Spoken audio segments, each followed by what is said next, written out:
સૌથી વધુ અગત્યનો મુદ્દો છે એફડીઆઈ ઇન ઇન્ડિયા.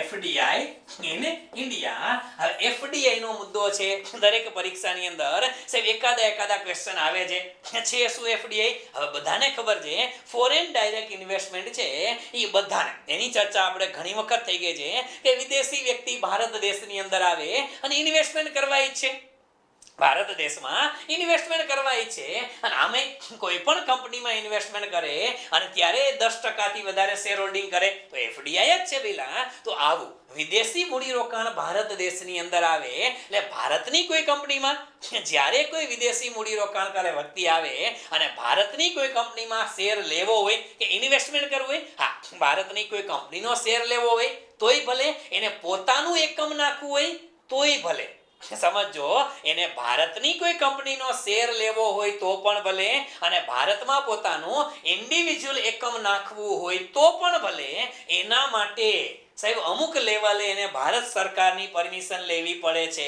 અને એના માટેના કયા લેવલે કયા સેક્ટરની અંદર કેટલી પરમિશન લેવી પડે એના માટેના નીતિ નિયમો એટલે ભારતની જે એફડીઆઈ પોલિસી છે. યસ મિત્રો, ભારતની એફડીઆઈ પોલિસી કે દરેક સેક્ટરની અંદર ભારતમાં હજી હમણાં આપણે જો કે ઇન્સ્યોરન્સ સેક્ટર છે, વીમા ક્ષેત્ર, તો વીમા ક્ષેત્રની અંદર આપણે અત્યાર લગી 49% છૂટ હતી, હવે 74% છૂટ આપી. એનો મીનિંગ શું કે કોઈ પણ વિદેશી કંપની આવે કે કોઈ પણ વિદેશી નાગરિક છે, કોઈ પણ વિદેશી નાગરિક અથવા તો કોઈ પણ વિદેશી કંપની હોય એ કંપની ભારતમાં ઇન્સ્યોરન્સ સેક્ટરની વાત કરી તો ઇન્સ્યોરન્સ સેક્ટરમાં પેલા કેટલા ટકા ઇન્વેસ્ટમેન્ટ કરી શકતા? 49%. એટલે વીમા ક્ષેત્રની કોઈ કંપની ભારતમાં નાખે વિદેશના વ્યક્તિ આવીને તો 49% સુધીનું ઇન્વેસ્ટમેન્ટ કોનું? વિદેશી લોકોનું. અને 51% કોનું? એ કે 51% ભારતીયનું હોય. કોનું હોય? ભારતનું હોય. હવે શું કરી દીધું કે આની અંદર 49% થી વધારીને 74%, તો ભારતનું ઇન્વેસ્ટમેન્ટ કેટલું? 26%. એટલે વિદેશી ઇન્વેસ્ટમેન્ટને આપણે છૂટ આપી. એફડીઆઈ ની લિમિટમાં વધારો, સાદી ભાષામાં શું કહેવાય? વિદેશી મૂડીરોકાણને આપણે વધારે છૂટ આપી. હવે આ તો ઠીક છે સાહેબ, છૂટ આપવામાં આવે પણ અહીંયા બે શબ્દ તમારા મગજની અંદર આવતા હશે કે જ્યારે એફડીઆઈ કરવામાં આવે ત્યારે બે પ્રકારના રૂટ છે. એક રૂટ છે એને કહેવામાં આવે છે ઓટોમેટિક રૂટ. કયો રૂટ છે? ઓટોમેટિક રૂટ છે. અને બીજો રૂટ છે એ ગવર્નમેન્ટ રૂટ છે. સાહેબ આ શું એનો સમજાણું? ઓટોમેટિક રૂટ એટલે શું અને ગવર્નમેન્ટ રૂટ એટલે શું?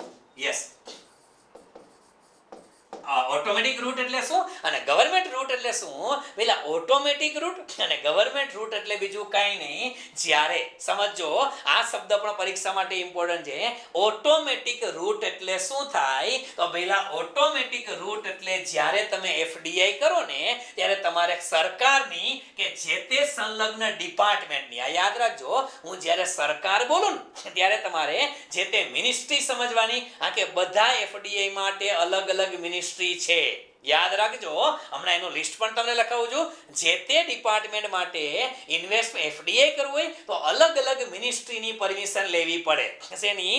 અલગ અલગ મિનિસ્ટ્રીની. હું સરકાર બોલું તો તમારે શું સમજવાનું? જે તે મિનિસ્ટ્રી. લખી દઉં ઓટોમેટિક રૂટની અંદર જે તે સરકાર કે મિનિસ્ટ્રી, જે તે સરકાર કે મિનિસ્ટ્રીની પરમિશનની જરૂર નથી. પરમિશનની જરૂર નથી. એનો મીનિંગ શું થયો કે જે સેક્ટરની અંદર તમને એવો શબ્દ આપવામાં આવે કે અહીંયા એફડીઆઈ માં છૂટ છે એ પછી 49% હોય તો ભલે, 74% હોય તો ભલે અને 100% હોય તો ભલે, એફડીઆઈ માં ઓટોમેટિક રૂટ કીએ એનો મીનિંગ શું કે તમારે કોઈ પણ ક્ષેત્રની અંદર જે ઇન્વેસ્ટમેન્ટની લિમિટ હોય એ લિમિટ એટલે કેટલી? માની લ્યો 49% હોય, ઘણી વખત આ 74% હોય અને ઘણી વખત 100% છે, ઘણામાં 26% છે. આગળ જોશું. પણ જેટલી લિમિટ તમારા સેક્ટરમાં હોય એ લિમિટ આપી છે ભારત સરકારે, એટલું તમારે ઇન્વેસ્ટમેન્ટ કરવું હોય તો તમે ઓટોમેટિક કરી શકો. ઓટોમેટિક રૂટ એટલે તમારે કેન્દ્ર સરકારની કે કોઈ પણ મિનિસ્ટ્રી છે એની પરમિશન લેવાની જરૂર ન રહે. એને ઓટોમેટિક રૂટ કહેવાય. શું કહેવાય? ઓટોમેટિક રૂટ કહેવાય કે તમારે કોઈ પણ મિનિસ્ટ્રી કે સરકારની પરવાનગીની જરૂર નથી. અને ગવર્નમેન્ટ રૂટ એટલે એટલે એનો મીનિંગ શું થયો કે અહીંયા કેન્દ્ર સરકારની જે તે મિનિસ્ટ્રી છે એ મિનિસ્ટ્રીની પરવાનગી ફરજિયાત છે. શું છે? ફરજિયાત લેવી પડે ત્યારે એને કયો રૂટ કહેવાય? એને ગવર્નમેન્ટ રૂટ કહેવાય. ગવર્નમેન્ટ શબ્દ એટલા માટે વાપરે છે આ કે ગવર્નમેન્ટ એટલે કેન્દ્ર સરકાર પરવાનગી નો આપે, કેન્દ્ર સરકારની જુદી જુદી શું આપે? જે મિનિસ્ટ્રી હોય છે ને પેલા કેન્દ્ર સરકારની જુદી જુદી મિનિસ્ટ્રી છે એ મિનિસ્ટ્રી દ્વારા જ્યારે પરવાનગી આપવામાં આવે એટલે આપણે એને શું કહે છે? ગવર્નમેન્ટ રૂટ કહે છે. યાદ રાખજો એફડીઆઈ માં કેટલા રૂટ આવે? 2 રૂટ આવે. અમુક રૂટ એવા પણ છે કે અમુક એફડીઆઈ માં શું હોય ખબર છે? આપણે આગળ ચર્ચા કરીએ છીએ પણ અમુક એફડીઆઈ માં એવું હોય કે એફડીઆઈ ની છૂટ આપી હોય કેટલા ટકા? એમાં છૂટમાં લખ્યું હોય 74%. હવે એફડીઆઈ ની છૂટ 74% હોય પણ એમાં લખેલું હોય કે 49% ઓટોમેટિક. 49% ઓટોમેટિક અને હા આટલું જ લખે. એનું મીનિંગ શું થયું કે કોઈ પણ દેશ સમજો કોઈ પણ વિદેશી કંપની આવે, વિદેશી નાગરિક આવે અને એમ લખે કે 49% સુધી ઓટોમેટિક, તો 49% ઇન્વેસ્ટમેન્ટ કરવું હોય તો એને સરકારની પરવાનગી લેવાની જરૂર નથી.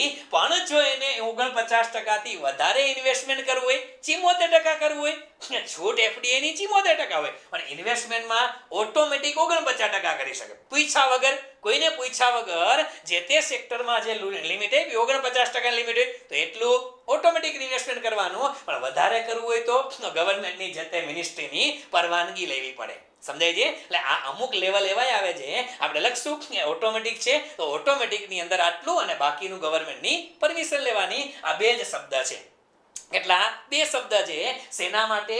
એફડીઆઈ માટે. ફોરેન ડાયરેક્ટ ઇન્વેસ્ટમેન્ટ ની અંદર ખબર હોવી જોઈએ કે વિદેશી વ્યક્તિ કે વિદેશી કંપની ભારતમાં જે ઇન્વેસ્ટમેન્ટ કરી શકે એના માટે આપણે જે છૂટ આપીએ છીએ એ છૂટ મુજબ કેવી હોય? 2 રૂટ હશે. કયા? ઓટોમેટિક રૂટ અને બીજો ગવર્નમેન્ટ રૂટ છે. આ બંને રૂટ આપણા માટે અગત્યના છે. બરાબર છે? તો હવે એક કામ કરો, હવે તો તમારે લખવાનું છે પહેલા અને એ લખવાની અંદર શું છે એની પણ વાતો કરશું. 3 કોલમ તમારે બનાવવાના છે. યસ મિત્રો, 3 કોલમ વ્યવસ્થિત બનાવી નાખો. હું પણ બનાવતો જાઉં છું. પહેલું કોલમ તમારે બનાવવાનું છે જુદા જુદા સેક્ટર. શું બનાવવાનું છે? જુદા જુદા સેક્ટર. કયા સેક્ટરની અંદર કેટલા ટકા છૂટ છે. અને હવે બીજું કોલમ તમે બનાવો, છેલ્લે બનાવજો એફડીઆઈ ની લિમિટ, એફડીઆઈ ની છૂટ લખજો ને. એફડીઆઈ ની છૂટ કેટલી આપેલી છે અને છેલ્લે ત્રીજું કોલમ રાખજો કે અપ્રુવલ કઈ રીતે લેવાની છે એ રાખજો. છેલ્લું કોલમ છે અપ્રુવલની જરૂર છે કે કેમ. બરાબર? એ 2 નાના કોલમ છે. ઠીક છે? હવે તમારે ફટાફટ મુદ્દા લખવાના છે. લખતા જઈએ અને સાથે સાથે સમજતા જશો આપણે. નંબર 1 લખો agriculture and animal husbandry. Agriculture and animal husbandry.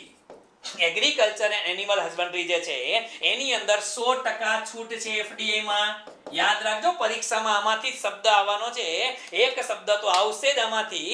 જૂના દરેક પેપર જોઈ લેજો. આમ તો હોટ ટોપિક તો આપને ખબર પડી ગઈ છે. બજેટની અંદર ભાષણમાં વાત કરી જેના માટે ઇન્સ્યોરન્સ માટે, પણ છતાંય નો કરે નારાયણને બીજું કઈ પૂછવું તો આમાંથી પૂછે. એફડીઆઈ ની છૂટ છે અને રૂટ કયો લેવાનો? ઓટોમેટિક રૂટ છે. આમાં શું છે? અપ્રુવલ અથવા તો રૂટ લખો તો ચાલશે. રૂટમાં લખી નાખો ઓટોમેટિક. સમજાય છે? ક્લિયર? એટલે એનો મીનિંગ શું થયો કે તમારે એગ્રીકલ્ચર, વિદેશનો કોઈ પણ વ્યક્તિ ભારત દેશની અંદર ખેતી કરવા આવે અને જમીનમાં મિલીએ ખેતી કરે તો જમીનમાં ઇન્વેસ્ટમેન્ટ કરે ખેતી કરવા માટે એને 100% છૂટ છે. સમજો કૃષિ કાયદા મગજમાં બેસવા જોઈએ. આ કૃષિ કાયદામાં છે જ કે 100% ની આમે છૂટ આપી દીધી છે કે કોઈ અમેરિકાનો જોન મેનાર્ડ આવે, અમેરિકાનો કોઈ ભૂરિયો માઇકલ આવીને આપણા કાગદડીમાં ખેતી કરી શકે. કેટલા ટકા ઇન્વેસ્ટમેન્ટ કરી શકે? 100% ખેતી કરે. એનિમલ હસબન્ડરી પશુપાલન ભેંસના તબેલા નાખે એમાં પણ કેટલી છૂટ? 100% ની છૂટ. અને ગાય માની લ્યો કે કોઈ પણ અમેરિકાનો વ્યક્તિ માઇકલ આવ્યો, ભારતમાં માઇકલ આવ્યા અને માઇકલે ભેંસનો તબેલો ચાલુ કર્યો. સરકારની પરવાનગી લેવાની નહીં લેવાની પહેલા 100% એફડીઆઈ ની છૂટ અને રૂટ કયો? ઓટોમેટિક રૂટ છે. સમજાય છે? આ સમજવાનું છે કે 100% છૂટ અને પાછો કયો રૂટ?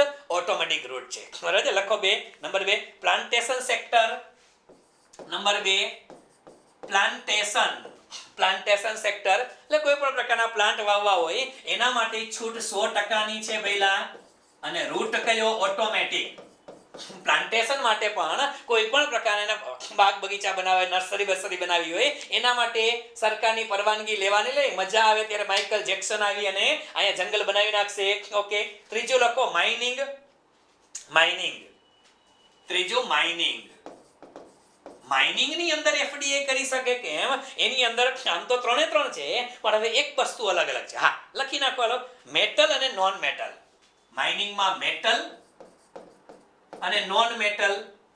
મેટલ અને નોન મેટલ એની અંદર 100% ની છૂટ છે. 100% અને ઓટોમેટિક રૂટ. મેટલ અને નોન મેટલ માઇનિંગ કરવું હોય તો વિદેશી કંપની ગમે આવી 100% ઇન્વેસ્ટમેન્ટ કરે, સરકારને પૂછવાની જરૂર નથી. બીજું લખો કોલ અને લિગ્નાઇટ. કોલ અને લિગ્નાઇટ.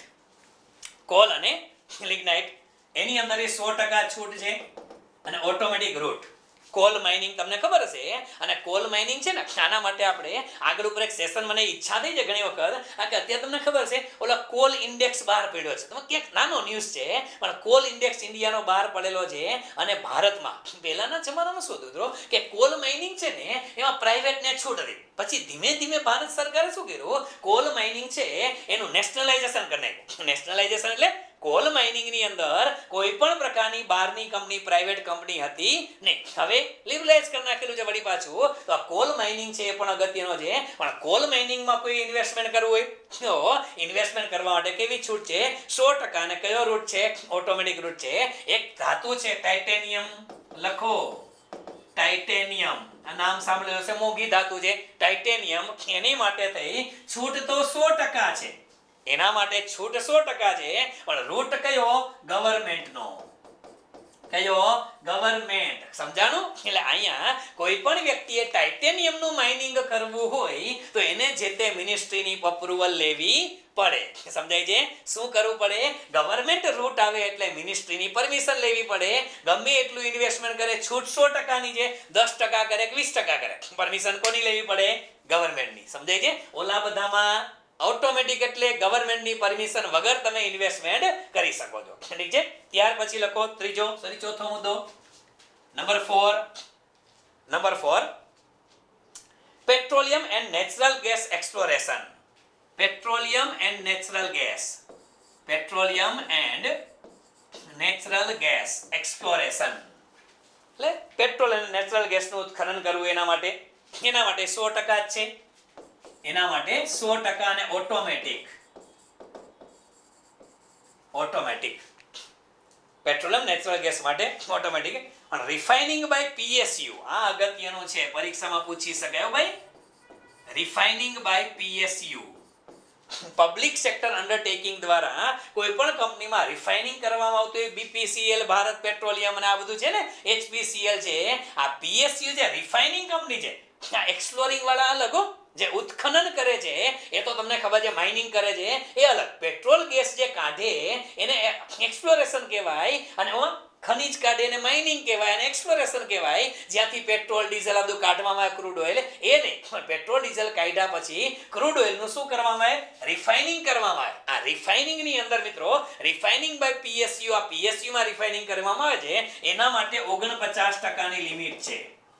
કેટલા ટકા? 49% લિમિટ. અને રૂટ તો કયો છે? ઓટોમેટિક જ છે. બરોબર છે? તો આને પણ એક નોંધ કરી નાખજો. ત્યાર પછી લખો નંબર 5 ડિફેન્સ. Number 5 defence. ડિફેન્સની અંદર પણ તમારે 100% સુધીની છૂટ છે. ડિફેન્સમાં 100% ની છૂટ આપેલી છે, આપણે યાદ રાખજો. અને 100% ની છૂટ કરી અને એમાં એક વસ્તુ યાદ રાખજો કે 74% સુધી ઓટોમેટિક છે. 74% સુધી ઓટોમેટિક. એટલે તમારે જો 74% સુધી એફડીઆઈ કરવું હોય કોઈ દેશી કંપનીએ તો એ લોકો ડિફેન્સમાં એમનેમ કરી શકે. પણ 74% થી વધારે કરો તો ગવર્નમેન્ટની પરમિશન લે, ગવર્નમેન્ટ જે તે મિનિસ્ટ્રીની પરમિશન લેવી પડે. બરાબર? 74% સુધી ઓટોમેટિક અને બાકીમાં અપ્રુવલ લેવી પડશે. બરાબર?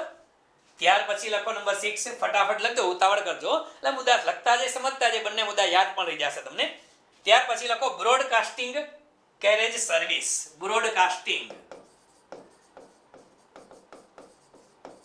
બ્રોડકાસ્ટિંગ કેરેજ સર્વિસ એની અંદર 100% છે ઓટોમેટિક રૂટ 100% અને ઓટોમેટિક 100% ઓટોમેટિક. બ્રોડકાસ્ટિંગમાં શું આવે? ટેલિપોર્ટ્સ છે, આ તો બધાને ખબર છે. ડીટીએચ છે, આ બધાને ખબર છે ને. ડીટીએચ, ટેલિપોર્ટ્સ છે, કેબલ નેટવર્ક છે, મોબાઈલ ટીવી છે, આ બધાની અંદર કેટલા ટકા? 100% છે. બરાબર, લખી નાખો ને. ટેલિપોર્ટ્સ, આ ટેલિપોર્ટ છે, ડીટીએચ છે, ડી2એચ છે, આ બધાને આપણે ખબર જ છે. ત્યાર પછી નેટવર્ક છે, બરોબર છે. મોબાઈલ ટીવી આવે, કેબલ નેટવર્ક હોય, મોબાઈલ ટીવી હોય, આ શબ્દ પૂછે તો કામ લાગે. Mobile TV, cable operator GTPL નો આવતો હશે ને, લગભગ બધાની ઘરે ડીશ ટીવી જે છે એ કેબલ છે, નેટ જીટીપીએલ આ બધું આવતું હશે. પછી બધા હા, પછી હિટ્સ વાળા છે, હેડેડ ઇન સ્કાય બોક્સ છે બધા, તો આ બધા મુદ્દાની અંદર આવશે હિટ્સ. આ શબ્દ સાંભળેલો હશે. આ બધામાં કેટલા ટકા છે? 100% છે. Head end in sky, head end in sky, head end in the sky. Network છે, શેના માટેનું? બ્રોડકાસ્ટિંગ માટેનું નેટવર્ક છે. હા, હિટ્સ છે ને એ શું છે? બ્રોડકાસ્ટિંગ માટેનું નેટવર્ક છે. ગમે એ ચેનલ ગમે એ જોઈ શકે એના માટે. ઓકે, ચાલો. ત્યાર પછી લખો નંબર 7. હવે અગત્યના બધા મુદ્દા આવે છે. FM radio. Yes, FM radio સાંભળો છો ને? રેડિયો મેચિન બધું. આ એફએમ રેડિયો, એમાં એફડીએ ની લિમિટ કેટલી છે? એમાં લિમિટ આપેલી છે 49%. પેલા વિદેશ વાળા 49% થી વધારે રૂપિયા ન રોકી શકે. અને રૂટ કયો છે? ગવર્મેન્ટ. આપને લાગે ખરું સાહેબ એમાં કેમ 49% ગવર્મેન્ટ રેડિયોમાં? એટલે રેડિયો આખું ગામ સાંભળે.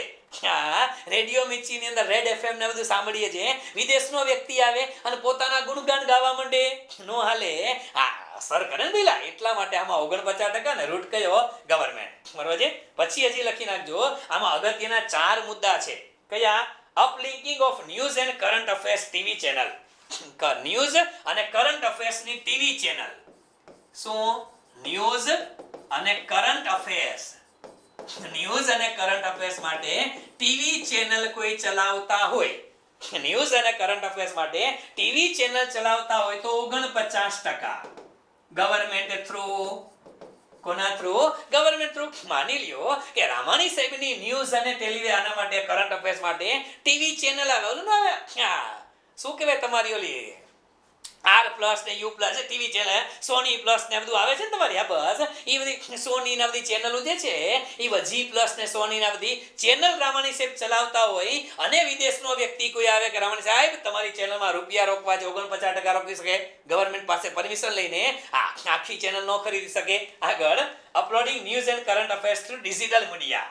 બરાબર, આ ન્યૂઝ અને કરંટ અફેર્સ ડિજિટલ મીડિયા દ્વારા અપલોડ થતા હોય. ન્યૂઝ અને કરંટ અફેર્સ છે એ ડિજિટલ મીડિયા દ્વારા હું અપલોડ કરતો હોય તો આના માટે 26%. ભાઈ, ડિજિટલ મીડિયા દ્વારા એટલે યુટ્યુબ દ્વારા, ફેસબુક દ્વારા અત્યારે ચાલે જ છે. તો યુટ્યુબ, ફેસબુક દ્વારા હું અપલોડ કરતો હોય તો એમાં વિદેશી વ્યક્તિ 26% જ કરી શકે. અને રૂટ કયો છે? તો કે ગવર્મેન્ટ રૂટ છે. એવો છે ગવર્મેન્ટ રૂટ છે. અને નોન ન્યૂઝ અને અધર. સમજો, કોઈ નોન ન્યૂઝ હોય, નોન ન્યૂઝ અને અધર. નોન ન્યૂઝ એટલે કે સમાચાર ન હોય, મજા આવે ઓલા યુટ્યુબ નથી વિડીયો બનાવતા, જોક્સ ના વિડીયો બનાવે. આપણે ઓલા કેટલા ગુજરાતમાં ભૂલાઈ ગયો, આ ખજૂર ને બધા નથી આવતા આપણે, આ બસ એ બધા વિડીયો છે. એ પોતાની ચેનલ છે, યુટ્યુબર છે બધા. એમાં કે ન્યૂઝ આવે છે, નહીં વિડીયો બનાવો, મજા કરી નાખો. ટિકટોક ને બધા હતા. તો આ બધામાં વિદેશી વ્યક્તિ ઇન્વેસ્ટમેન્ટ કરવા આવે તો કે કરો. કેટલા ટકા? 100%. અને ઓટોમેટિક રૂટ. કેવો? Automatic route. એટલે ખજૂરભાઈની ચેનલ છે એ કોઈને લેવી હોય, વિદેશનો વ્યક્તિ આવે, 100% ઇન્વેસ્ટમેન્ટ કરી શકે એની અંદર, અને કોઈ ગવર્મેન્ટની પરમિશનની જરૂર નહીં. પણ મારી ચેનલ લેવા આવે તો એને 26% જ આવી શકે. શું કામ? આ કે મારા ન્યૂઝ છે અપલોડ થાય છે, ન્યૂઝ છે, કરંટ અફેર્સ છે, અને ન્યૂઝમાં તો ગમે એ બોલી શકું. એટલા માટે ગવર્મેન્ટની પરમિશન લેવી પડે વિદેશી વ્યક્તિ આવે તો. બરોબર છે? ઓકે, ચાલો આગળ લખો ફટાફટ. Publishing newspaper and periodicals. Newspaper and periodicals. 8મું, ન્યૂઝપેપર એન્ડ પીરિયોડિકલ્સ. પૂર્તિઓ. ન્યૂઝપેપર એન્ડ પીરિયોડિકલ્સ એમાં 26% છે. સમજો, આ પરીક્ષામાં પૂછી શકે એવા મુદ્દા તો 26% છે. Newspaper, periodic. અને રૂટ કયો છે? ગવર્મેન્ટ. પરીક્ષામાં રૂટ નહીં પૂછાય, તો આપણે લખીએ છીએ, તમને ખબર પડે. બરાબર? ત્યાર પછી લખો વિદેશી મેગેઝિનની ભારતીય એડિશન, આમાં લખતો તો હશે વિદેશી મેગેઝિન હોય, વિદેશી મેગેઝિન એની ભારતીય એડિશન, વિદેશી મેગેઝિનની ભારતીય એડિશન જો એમાંય 26% જ છે અને ગવર્નમેન્ટ રૂટ છે, 26% અને ગવર્નમેન્ટ રૂટ છે. ત્યાર પછી સાયન્ટિફિક અને ટેકનિકલ મેગેઝિન, કોઈ પણ પ્રકારનું આ પબ્લિશિંગમાં છે. સાયન્ટિફિક અને ટેકનિકલ મેગેઝિન, સાયન્ટિફિક અને ટેકનિકલ મેગેઝિન એની અંદર 100% છૂટ છે, 100% છૂટ છે, પણ પરમિશન ગવર્નમેન્ટની લેવાની. રૂટ કયો? ગવર્નમેન્ટ રૂટ, ગવર્નમેન્ટ પરમિશન લેવી પડે. ત્યાર પછી ફોરેન ન્યૂઝપેપર હોય એની ભારતીય આવૃત્તિ, અહીં લખજો આ વિદેશી ન્યૂઝપેપરની ભારતીય આવૃત્તિ ડબિંગ કરવાનું. ધ ટાઈમ્સ ને બહાર પડે છે ને, ન્યુયોર્ક ટાઈમ્સ ને બધા બહાર પડે છે, અમેરિકાનું ન્યૂઝપેપર છે એનું ડબિંગ કરી અને ગુજરાતીમાં બહાર પાડે, હિન્દીમાં બહાર પાડે. વિદેશી ન્યૂઝપેપરની ડબિંગ કરી આવૃત્તિ કોઈ બહાર પાડતા હોય તો એની અંદર 100% છૂટ છે, પણ ગવર્નમેન્ટની પરમિશન લેવાની. બરોબર છે? રેડી, ચાલો ઠીક છે. ત્યાર પછી લખો નેક્સ્ટ એરપોર્ટ.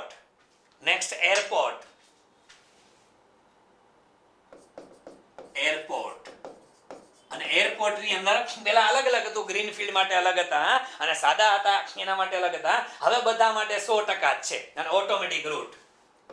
એરપોર્ટની અંદર 100% અને ઓટોમેટિક. એટલે આ તો બરોબર છે કે ગુજરાતનું અમદાવાદ વાળું આપણું સરદાર વલ્લભભાઈ પટેલ ઇન્ટરનેશનલ એરપોર્ટ છે એ કોને લીધું? અદાણી હેન્ડઓવર કર્યું. અદાણીની જગ્યાએ આમાં તો ગમે એ વ્યક્તિ આવી શકે, 100% કરી શકે એમ છે. હા લખો, ચલો ફટાફટ આગળ વધો. સમજવાના છે, એમાં સમજતા જશું. ઇન્ફ્રાસ્ટ્રક્ચર ટાઉનશીપ હાઉસિંગ માટેની ઇન્ફ્રાસ્ટ્રક્ચર કે ટાઉનશીપ લખો ને. ટાઉનશીપ જે હાઉસિંગ માટેની ટાઉનશીપ કોઈ બનાવી હોય એની અંદર 100% અને ઓટોમેટિક, 100% અને ઓટોમેટિક. હા એ કે છે માના કરતા લીથો આપી દો તો મેં વાંચી લે. ના એ વાંચશો તો યાદ નહીં રહે અને અમુક સમજાવવાનું ને એટલા માટે લખાવું છો. પછી કહેતા ને ટાઈમ વેસ્ટિંગ થાય છે. ના એટલા બધા તમે ટાઈમ ક્યાં વેસ્ટ કરો એ મને ખબર છે. લખો ઇન્ડસ્ટ્રીયલ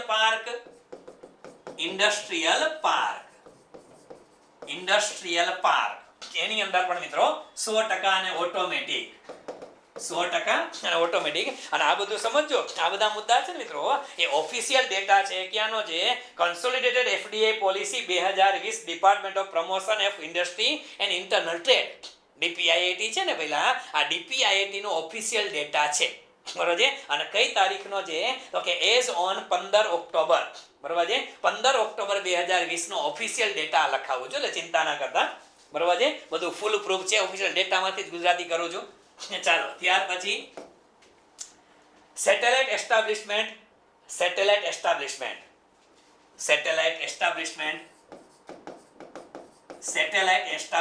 એની અંદર 100% પણ ગવર્નમેન્ટની પરમિશન લેવાની. શું કરવાનું? ગવર્નમેન્ટની પરમિશન લેવાની. પછી પ્રાઇવેટ સિક્યુરિટી એજન્સી, આ અગત્યનો મુદ્દો છે. પ્રાઇવેટ સિક્યુરિટી એજન્સી એમાં 74% ની એફડીઆઈ ની છૂટ છે. 74%, પણ એમાં સામે લખજો 49% ઓટોમેટિક. 49% ઓટોમેટિક. એટલે એનાથી વધારે જોતી હોય ને એફડીઆઈ કરવું હોય તો ગવર્નમેન્ટની પરમિશન લે. ગવર્નમેન્ટ છે તે મિનિસ્ટ્રી, બરાબર? અને સિક્યુરિટીમાં તો કોણ આવે? હોમ મિનિસ્ટ્રી આવે. લખો ટેલિકોમ સર્વિસ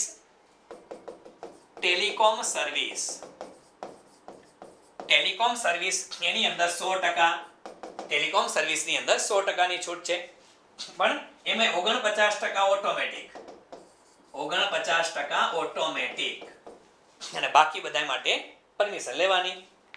ત્યાર પછી ટ્રેડિંગ હોલસેલ એન્ડ એમએસએમઈ.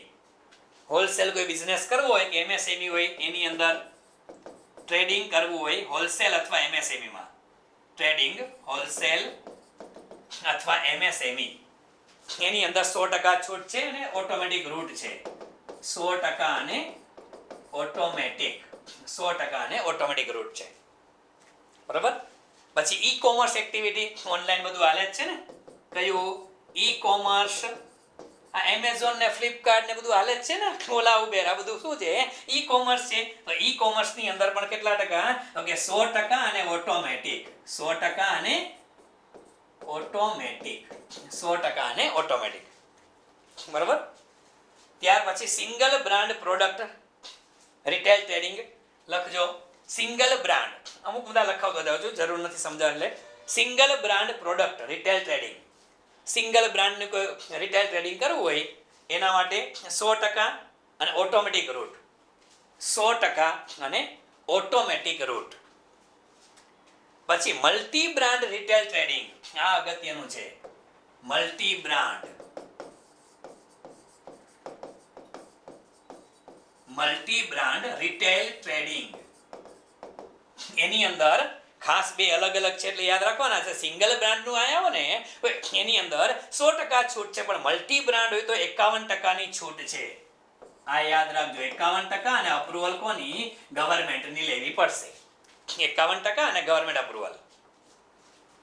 બરાબર. પછી ડ્યુટી ફ્રી શોપ્સ છે. હા, સાબુ બનાવતી કંપની હોય, duty free shops. Duty free shops એટલે સાબુની દુકાનની વાત છે. 100% ઓટોમેટિક. 100% ઓટોમેટિક. સોરી, ઓટોમેટિક છે. 100% ઓટોમેટિક છે. પછી રેલવે ઇન્ફ્રાસ્ટ્રક્ચર, આ પણ પૂછી શકાય એવો મુદ્દો જો. રેલવે ઇન્ફ્રાસ્ટ્રક્ચર બજેટમાં વાતો નથી કરી પણ આવી ગયું છે આ. બરાબર. Railway infrastructure 100% automatic. 100% ઓટોમેટિક. રેલવેની અંદર 100% એફડીઆઈ ની છૂટ આપી છે ઇન્ફ્રાસ્ટ્રક્ચર માટે. એટલે ગમે ત્યારે ગમે અત્યારે કેમ એરપોર્ટ આપણે વેચવા માંડ્યા છે, આ એરપોર્ટની જગ્યાએ પેલા ગમે જંકશન, હા, Rajkot junction, Ahmedabad junction, Wankaner junction, સુરતનું જંકશન, કોનું? એ કે લે આ તો કોક માઇકલનું છે, આવી શકે. કેટલા ટકા છૂટ છે? 100% છૂટ છે. એટલા માટે બરાબર છે. આ ખાસ યાદ રાખજો. ત્યાર પછી લખો એઆરસી. આ પરીક્ષામાં પૂછી શકાશે. ARC, asset reconstruction company. Asset reconstruction company, bad બેંકની વાતો હાલે છે ને અત્યારે, આ એ જ મુદ્દો છે, પરીક્ષામાં પૂછી શકાય. Asset reconstruction company.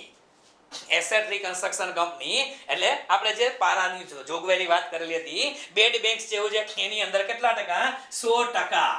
અને એ પણ કેવું? ઓટોમેટિક. પરીક્ષામાં પૂછી શકાય એવો મુદ્દો છે. ત્યાર પછી પ્રાઇવેટ બેન્કિંગ સેક્ટર, આ પણ લખી નાખો, પરીક્ષામાં પૂછાશે. આ private banking sector. Private banking sector એની અંદર 74% સુધીની છૂટ છે, આપણે બધાને ખબર છે. બરાબર. અને એમાં 49% ઓટોમેટિક છે પાછું. 49% કેવું? ઓટોમેટિક.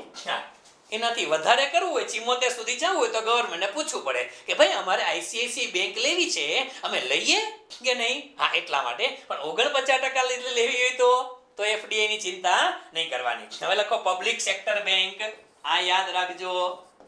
પબ્લિક સેક્ટર બેંક એટલે કે કોઈ વિદેશી વ્યક્તિને એવી ઈચ્છા થાય કે મારે એસબીઆઈ માં હિસ્સો લેવો છે, મારે પંજાબ નેશનલ બેંકનો હિસ્સો લેવો છે, તો આવા સંજોગોની અંદર સરકાર કેટલી છૂટ આપશે?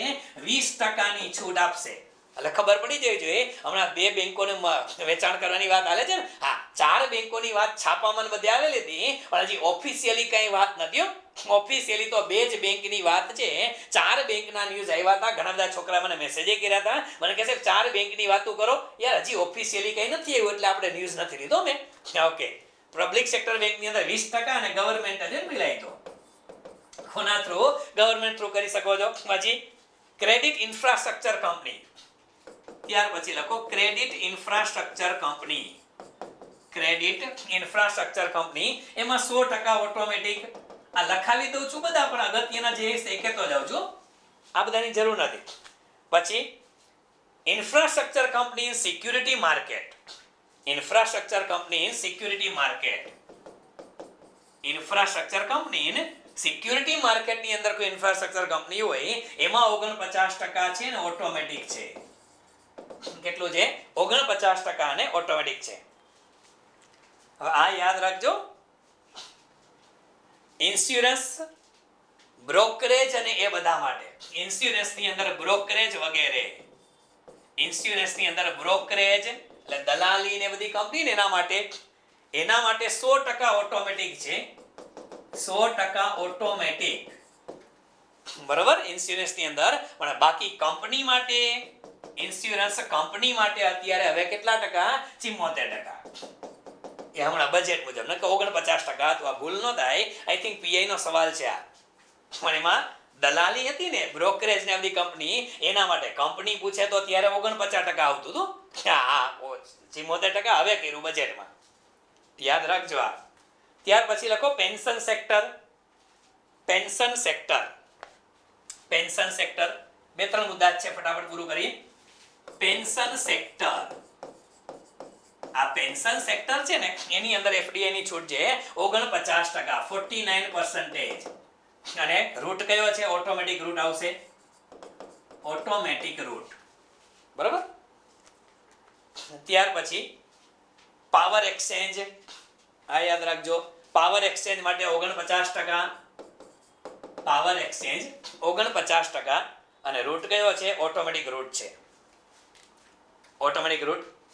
પછી વ્હાઇટ લેબલ એટીએમ ઓપરેશન, આ યાદ રાખજો, પરીક્ષામાં પૂછી શકાય. વ્હાઇટ લેબલ એટીએમ, બે એટીએમ ના પ્રકાર આવે, આપણે ભણેલા છીએ, કરંટમાં ઘણી વખત વાત કરી છે. વ્હાઇટ લેબલ એટીએમ અને બ્રાઉન લેબલ એટીએમ, આ બે એટીએમ આવે છે. એની અંદર વ્હાઇટ લેબલ એટીએમ જે છે એના ઓપરેશન માટે 100% ની છૂટ છે. એટલે આઉટસોર્સિંગ દ્વારા આપણે કામ કરવાનું ને વ્હાઇટ લેબલ એટીએમ માં, એમાં 100% છૂટ છે. અન્ય ફાઇનાન્શિયલ સર્વિસીસ, અન્ય ફાઇનાન્શિયલ સર્વિસીસ, એની અંદર પણ 100% છૂટ અને ઓટોમેટિક રૂટ દ્વારા એની અંદર. પછી last but not the least, છેલ્લો. આ આખી ઓફિશિયલ સાઇટનો ડેટા છે. 31 મુદ્દા લગભગ થયા હશે તમારે, 30-31. છેલ્લે લખો ફાર્માસ્યુટિકલ, છેલ્લે ફાર્માસ્યુટિકલ. અને ફાર્માસ્યુટિકલમાં બે અલગ અલગ છે, છૂટ બધે 100% ની જ છે. પણ લખો ગ્રીન ફિલ્ડ. હવે તો ગ્રીન ફિલ્ડ બનવા માંડ્યા છે ને. ગ્રીન ફિલ્ડ ફાર્માસ્યુટિકલ કંપની હોય એમાં 100% અને સામે ઓટોમેટિક, સામે ઓટોમેટિક. અને સાથે બ્રાઉન ફિલ્ડ જે છે, બ્રાઉન ફિલ્ડ ફાર્માસ્યુટિકલ, એની અંદર 100% છૂટ ખરી, પણ એમાં લખજો સામે 74% ઓટોમેટિક છે. 74% ઓટોમેટિક. એટલે વધારે કરવું હોય 100% ની છૂટ કરી, પણ 74% લગી કરો તો ગવર્મેન્ટની પરમિશન લેવા જવાની જરૂર નથી. અને નહીતર તમારે શું કરવી પડે? ગવર્મેન્ટની પરમિશન લેવી પડશે. ઠીક છે? તો આ વસ્તુ પણ તમારા મગજની અંદર તમારે રાખવાની છે. શેના માટે છે? એકદમ નાનો એવો મુદ્દો છે, એફડીઆઈ, ફોરેન ડાયરેક્ટ ઇન્વેસ્ટમેન્ટ. અને ફોરેન ડાયરેક્ટ ઇન્વેસ્ટમેન્ટની અંદર તમારે મુદ્દા પાકા જ કરવાના છે, આ યાદ રાખજો. હા, પરીક્ષાની અંદર એવા સવાલ હજી સુધી નથી આવ્યા કે જે તે તમે કીધું રૂટ જે છે, રૂટની અંદર કોને કઈ મિનિસ્ટ્રીની પરમિશન લેવી પડે એના માટે જાજુ વિચારવાની જરૂર નથી. અને છતાંય તમને એવું લાગે તો કયા રૂટ માટે આપણે બધામાં ગવર્મેન્ટ જ્યાં જ્યાં લખ્યું છે ગવર્મેન્ટની અંદર પરમિશન લેવાની, તો કયો ડિપાર્ટમેન્ટ હોય, શું હોય તો કઈ મિનિસ્ટ્રીની પરમિશન લેવાની. માની લ્યો કે માઇનિંગની અંદર કોઈ કંપની આવે એફડીઆઈ કરવા અને કીધું ગવર્મેન્ટની પરમિશનની જરૂર પડે, તો એની અંદર કોની પરમિશન લેવાની? મિનિસ્ટ્રી ઓફ માઇનિંગની લેવાની. બ્રોડકાસ્ટિંગ હોય તો મિનિસ્ટ્રી ઓફ બ્રોડકાસ્ટિંગ લેવાની. ડિફેન્સ હોય તો મિનિસ્ટ્રી ઓફ એક્સટર્નલ અફેર્સની લેવાની. સમજાય છે? એટલે આ મિનિસ્ટ્રી છે. હા, એવું લાગશે તો લિસ્ટ છે ને આપણી ટેલિગ્રામ ચેનલમાં મૂકી દેશું કે કઈ માટે કઈ મિનિસ્ટ્રીની પરમિશન લેવાની જરૂર. પણ હજી સુધી એવું પૂછવાનું નથી. પણ એફડીઆઈ આજે 31 આંકડા લખ્યા, એ આંકડામાંથી યાર એકાદો આંકડો તો પરીક્ષામાં આવશે જ. એટલા માટે એને તમે પાકો કરી નાખજો. ઠીક છે?